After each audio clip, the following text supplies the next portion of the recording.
Rabbi shrah li sadri wa yassir li amri wahlul 'uqdatam min lisani yafqahu qawli. Assalamualaikum warahmatullahi wabarakatuh. Waalaikumsalam warahmatullahi wabarakatuh. Puji syukur kita panjatkan kehadirat Allah Subhanahu wa taala atas berkah rahmatnya. Siang hari ini kita bisa melanjutkan aktivitas perkuliahan kita masuk pertemuan yang ketiga.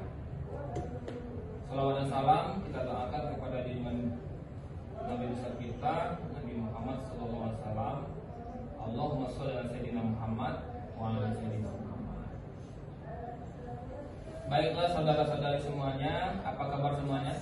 Baik. Alhamdulillah. Sebelum perkuliahan dimulai, mari bersama-sama kita membaca basmalah. Bismillahirrahmanirrahim. Bapak akan absen, silakan bagi namanya yang disebut. Wahidatul Jannah, Hadir.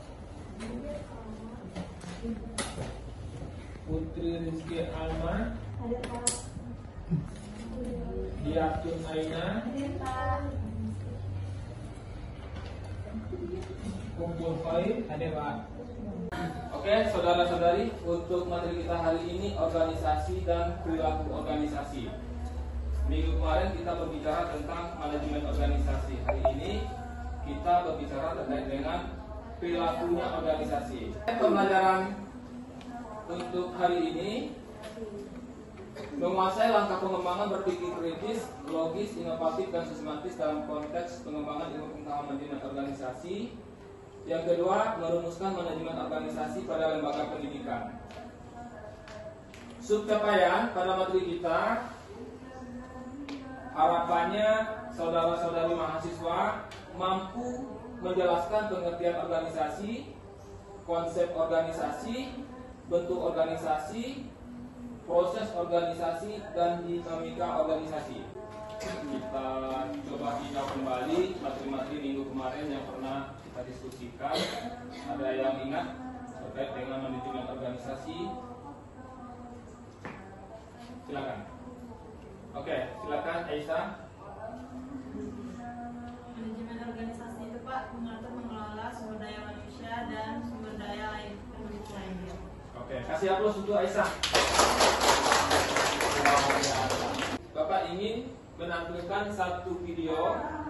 Nanti silakan saudara analisa apa maksud dari video tersebut.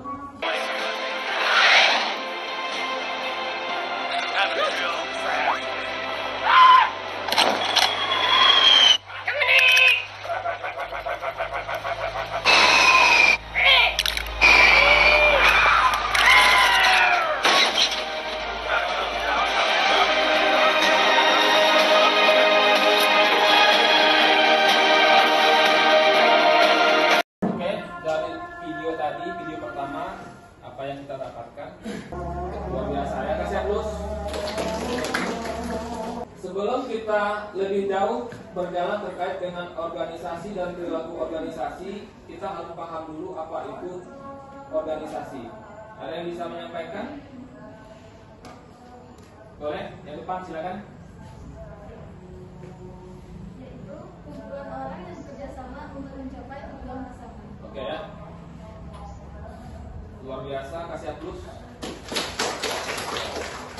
Selanjutnya, konsep sebuah organisasi atau keorganisasian, kita harus paham dulu bahwa organisasi itu berasal dari kata organisasi yang diartikan menyusun bagian-bagian terpisah menjadi suatu kesatuan. Itu konsep daripada organisasi. Menurut salah seorang ahli, ya, Bapak minta tolong baca di ujung. Oke, silakan. Karena berorganisasian, penetapan struktur dan melalui penentuan berbagai aktivitas yang dibutuhkan untuk mencapai tujuan perusahaan dan bagian pengelompokan aktivitas, penugasan, pendelegasian wewenang untuk melaksanakannya, serta pengkoordinasian hubungan wewenang dan informasi baik secara horizontal maupun vertikal. Oke. Jadi sebuah organisasi itu ada penetapan struktur. Dari struktur tersebut ada bidang atau bagian-bagian. Orang-orang yang menduduki bidang-bidang atau bagian-bagian tentu orang-orang yang memiliki kualifikasi yang sesuai. Dari bagian tersebut dia akan memiliki tugas, juga diberi wewenang untuk melaksanakan kewajiban-kewajibannya di dalam lembaga pendidikan ataupun non pendidikan. Bentuk organisasi yang pertama ada formal dan informal, yang kedua resmi dan tidak resmi, yang ketiga besar, sedang dan kecil, dan yang keempat non profit dan profit motif. Ada yang bisa membedakan formal dan informal? Silakan. Kita kan sering nih mendengar itu kegiatan formal, itu kegiatan non formal, dan itu kegiatan informal. Formal itu kira-kira seperti apa di dalam sebuah organisasi? Oke, silakan Putri, silakan. Pak, formal dan informal. Kalau formal itu seperti kita dengan atasan kita harus berperkenalkan, lebih santun, bicaranya lebih ilmiah. Oke, yang non formal? Kalau dengan formal itu seperti kita dengan kawan-kawan itu bicara santai, jadi kayak bisa bercanda. Oke, kasih aplaus untuk Putri. Ada yang lain? Oke. Silakan sampaikan pendapatnya, jangan takut salah. Kalau jika pun keliru atau Bapak luruskan. Oke ya. Formal yang dimaksud di sini, formal itu organisasi pemerintahan. Berdasarkan tujuannya, yang pertama non-profit, itu seperti organisasi sosial. Dia tidak memiliki tujuan bagaimana mendapatkan untung, tetapi di sini dia mampu berkontribusi terhadap khalayak umum bagi orang-orang yang membutuhkan. Apa contohnya? Seperti panti, asuhan, dan lain-lain gitu ya. Yang kedua, profit motif, sebuah organisasi yang jangan apa di sini, oke ya. Profit motif ini adalah sebuah organisasi yang tujuannya bagaimana mendapatkan untung sebanyak-banyaknya. Apa contohnya? Seperti perusahaan, itu kan sebuah organisasi. Kita lanjut. Baiklah, saya akan bertanya kepada Bapak, bagaimana bentuk dari struktur bagan organisasi tadi yang berbentuk vertikal, horizontal maupun lingkaran. Pertanyaan dari temannya, bagaimana bentuk struktur organisasi yang vertikal, horizontal, dan lingkaran. Sebelum Bapak jawab, Bapak akan memberi tugas kelompok. Nanti Bapak akan kasih kesempatan untuk mengeksplorasikan masing-masing kelompok. Waktunya 5 menit. Jadi ketuanya bukan langsung ke bawahan, tapi langsung dari. Oke, waktu 5 menit sudah habis, sudah selesai. Oke, luar biasa. Kasih aplaus dulu. Silakan kelompok 1 untuk memperlihatkan hasilnya kepada teman-temannya untuk tampil di depan. Kelompok 2 juga. Kelompok 3 juga. Silakan sesuaikan tempat tegaknya seperti kelompok tadi. Oke. Silakan kelompok 1, sampaikan. Baiklah, organisasi lingkaran itu berbentuk lingkaran atau bulat seperti ini. Oke. Itu bentuk daripada bagan lingkaran. Silakan. Baiklah teman-teman, ini adalah bentuk bagan dari bentuk vertikal, yaitu dari atas ke bawah. Silakan kelompok 3. Ini hasil diskusi kami Mana? Perlihatkan. horizontal samping. Oke, garis mendatar ya. Oke. Luar biasa. Kasih aplaus untuk semuanya. Oke, silakan duduk kembali. Kita akan coba melihat hasil diskusi dengan bagan-bagan yang telah Bapak siapkan. Apakah sama atau beda gitu? Yang vertikal, yang horizontal, dan yang bentuk lingkaran. Oke ya. Bentuk lingkaran. Mana tadi kelompok berapa tadi? Ada persamaan? Sama. Oke ya, mirip ya. Ini salah satu contoh bagan organisasi dalam perusahaan. Di sini ada namanya CEO. Apa itu CEO? Ketua dari pemimpin perusahaan. CEO. Yang perusahaan. Ya, pemimpin perusahaan. Ini bentuknya. Jadi artinya di dalam bagan organisasi itu menyesuaikan dengan keinginan dan aturan pada organisasi itu sendiri. Jadi kita boleh buat berbentuk lingkaran, kita juga boleh membuat bentuk horizontal. Kita lanjut. Yang berikutnya bentuk vertikal. Ada yang sama dengan kelompok berapa tadi? Kelompok 2 ya? Sama. Oke ya. Artinya sudah paham semua ya. Kalau kita sudah memahami perbedaan antara horizontal dan vertikal, maka di dalam pembuatan struktur organisasi, bagan organisasi itu dapat dengan mudah kita buat. Di sini ada garis. Masing-masing garis ini bukan garis hiasan, tetapi memiliki makna. Apa maknanya?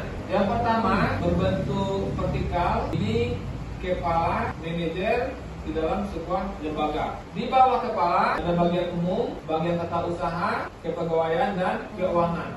Di bawah bagian umum lagi ada bidang-bidang. Kalau sudah masuk bidang-bidang ini, orang-orang yang memiliki skill yang mampu melaksanakan tugas secara teknis. Kalau yang ini tadi, orang-orang yang memiliki kemampuan secara administrasi. Selanjutnya, masing-masing bidang memiliki seksi. Ada seksi program, data dan informasi, bidang penilaian peningkatan kompetensi, ada penyelenggara dan evaluasi. Ini kelompok jabatan fungsional di dalam sebuah lembaga pendidikan. Jadi masing-masing seksi ini itu sifatnya teknis lagi, spesifik. Mereka tidak akan masuk di dalam bidang-bidang temannya, teman sejawat dalam sebuah organisasi. Oke, ini bentuk horizontal. Kelompok berapa tadi? Kelompok 3. Sama nggak? Sama. Oke ya, warnanya berbeda ya. Kenapa bisa jadi horizontal? Karena ini merupakan bentuk aturan yang berlaku di dalam organisasi itu sendiri. Jadi saudara-saudari nanti ketika ditakdirkan menjadi pimpinan, ada ketentuan dalam membuat struktur, membuat bagan.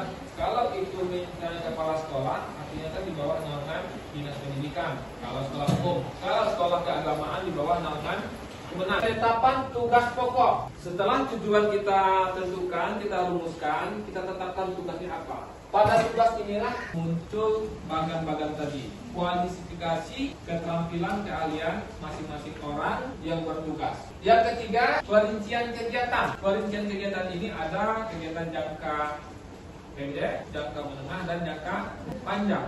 Yang keempat, pengelompokan kegiatan A misalnya masuk bidang apa tadi? Nah ini ya, contoh bidang program dan informasi, bidang fasilitasi peningkatan kompetensi. Mengelompokkan kegiatan sudah itu departementasi. Ini sudah masuk pada bidang yang ditekuni, yang menjadi tanggung jawab organisasi itu sendiri. Setelah tujuan, tugas pokok, perincian kegiatan, pengelompokan, dan dilaksanakan oleh departemen atau bidang-bidang yang telah disepakati tadi dalam sebuah organisasi. Tingkatan organisasi. Pernah dengar ini?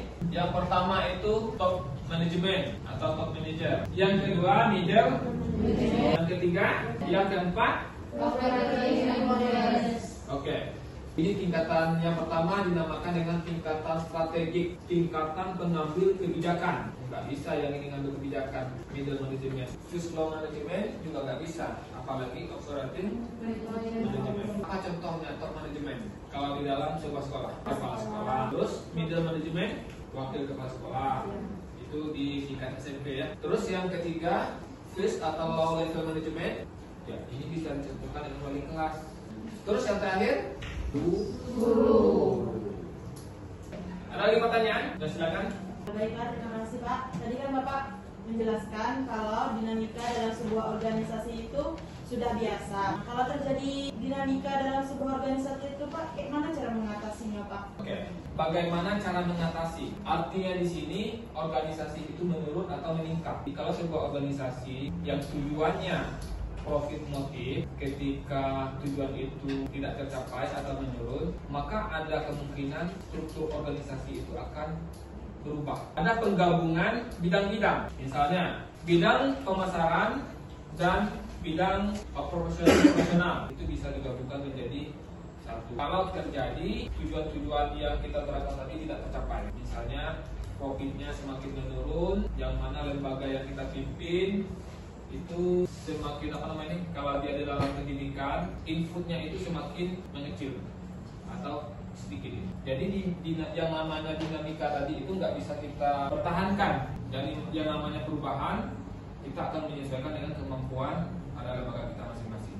Selanjutnya ada tugas kelompok. Jadi saudara-saudari nanti pulang dari kuliah mengerjakan tugas kelompok sesuai dengan kelompok tadi, kelompok 1, 2, dan 3. Tugasnya yang pertama, saudara-saudari diminta untuk menemukan kembali bentuk badan organisasi pada lingkungan masing-masing, baik itu pada lembaga pendidikan swasta maupun pendidikan negeri. Yang kedua, Setelah saudara-saudari temukan bagan tersebut, dideskripsikan tugas masing-masing yang ada pada bagan. Yang ketiga, ini dikumpulkan pada pertemuan berikutnya. Oke ya. Sekian pertemuan kita terkait dengan materi hari ini, materi organisasi dan perilaku organisasi. Oke ya. Dari materi-materi yang telah Bapak sampaikan dan kita diskusikan, semoga bermanfaat untuk saudara-saudari semuanya. Bapak tutup pertemuan hari ini. Wabillahi taufiq wal hidayah. Wassalamualaikum warahmatullahi wabarakatuh. Waalaikumsalam warahmatullahi wabarakatuh.